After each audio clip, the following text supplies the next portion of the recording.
It is time to finally unlock Warthorn. So Warthorn is one of the new rose-themed dragons, and we got this in the Run of Thorns event along with the crafty dragon and a few others. But if we claim this dragon, there he is in all of his beautiful glory. So it's definitely very possible to get this dragon free to play, especially if you were taking part in the other event at the same time, which gave free flight stamps. But very, very cool dragon. I really do like this one, so I'm happy that we got it. And he's got a little flower follower as well. How cute. So this is the reward dragon at 4,500. I believe we should be able to get up to 4,700 and get 20 gems, but that's probably going to be the end for me. There are some other good rewards, but free to play, not too bad. I don't mind it at all. But the only other thing that we've got left to do is decide what we want to get out of the War of Roses event, because now we have Golden Hand, and we can fully finish off the Golden Hand and the White Rose Dragon pathways. But I'm trying to decide whether I want to get those two or a different one. Ugh, choices. We also finally managed to do it. We managed to breed Legacy. So Legacy is a single element, just legend dragon, which I believe has been here basically since the very beginning of this game. And these single element legendaries can be useful in a lot of ways for breeding, especially with the Time Dragon. You can breed them together and get some other stuff. You can empower them if you get the same one. But I guess Legacy is just that. It's the legacy of DC in a nutshell. Like, I remember this dragon from so many years ago. So I'm happy that we managed to get it, and it does mean that since we got Legacy, we can also take part in the other event. We also have our beautiful baby Morpheus. And Morpheus we did get through the clan event. We got the big reward orbs out of it because the clan really came together and did some great stuff. And Morpheus, although I don't think it is the best dragon of all time, we've got lots of orbs for it, which means that we can actually empower it a lot. And plus, it's basically got a set of elements that for my current 2 heroics will have a very, very large range of different elements if we decide to actually use Morpheus. But we've also got a different dragon on the way in the form of a very, very strong vampire. We do also have the dual Parliament VIP dragons here now, and the problem is it's basically VIP only, so basically spend only. There are some missions that give you some orbs of them as well, but I don't think this is something I'm going to be able to touch myself, unfortunately. But, you know, it be what it be. We have our dragon currently training in the training center. We've got more duplicate Milliams, so we'll be able to empower Milliam again. We've got a lot of stuff, but as I said, the thing I'm most looking forward to is Hexed Vampire, because I'm going to save up a bit of my food for now, and then hopefully we can take Hexed Vampire to at least level 40, and that should give us an incredibly strong dragon, because Hexed Vampire has that, you see the fire symbol skill, which means that I believe it hits multiple times, and Hexed Vampire, if we actually check the ranking, is rank 1 in everything. Although getting the orbs to actually empower it is probably not going to be the easiest. I mean, just look at this ranking here on the Ditlet page. If we zoom in, look, this is Hexed Vampire.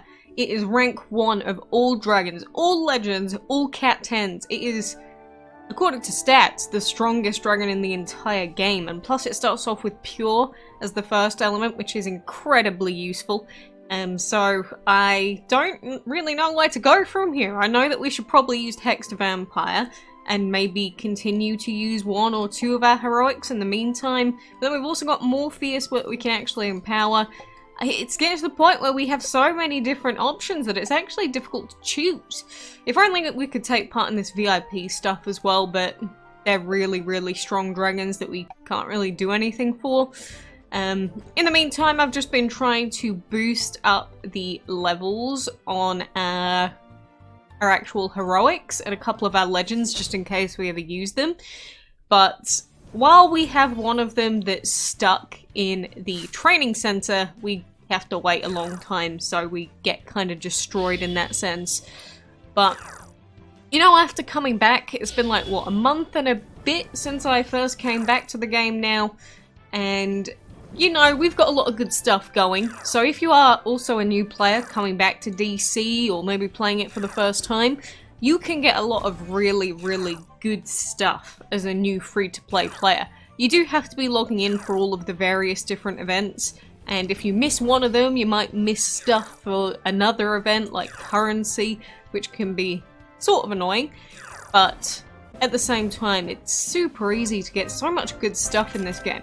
Maybe it's not going to be good to those of you out there that have like level 70 dragons, but you know, in my case, I'm very happy to get the rank 1 dragon in the game, even if I can't upgrade it properly yet. Soon. I don't have the food to go really very high anyway, so I guess as long as you get into a decent clan and you get most of the highest clan rewards, and you have people that are willing to trade with you, you can easily get a lot of stuff just done in this game. And now, sometimes just, especially in this section where we're doing these battles, it's actually worth it to just take in dragons that you just plan to make them die so that you can lose rank, so that you have easier fights to deal with. And I really should be doing that a lot more often than I do, because otherwise we come up against big teams, and when I'm missing a main dragon, we end up losing. But at the same time, you know, I guess we will, I guess we'll learn from here. We'll decide what our main team members want to be. As long as we're getting upgrades, I don't mind too much. But if we go too high in the rankings, the fights just get really, really difficult. Like, that's an easy one. Level 32 and level 30, that's easy. But sometimes we go against, like, level nearly 40s in Plant Arena. So I don't want to go too high.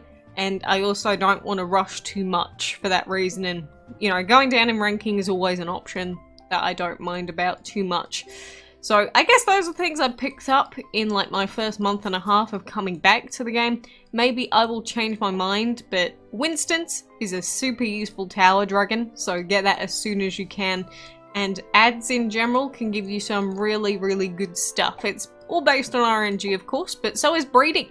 Even basic breeding is all RNG, so, I mean, might as well go for as much RNG as we can and hope for the best result, but... Oh, I don't know what to pick. Help me. Pick for me. Also, quickly, can I just say, I absolutely love this rare Carnival Dragon. Look at it. He just sits there and he's just jamming. He just jams. That's all he do. Like, you just put him in the habitat and all he do is jam. I've never loved a dragon so much in my life. I love everything about it. You know, genuinely, some of the animations just make these dragons. Whoa, look, he's got a cool different mask. Whoa, that's a spider. Whoa, pretty. Very pretty. Oh, I don't know. Some of the rares and the epics in this game are just so good. Oh, we got the maracas.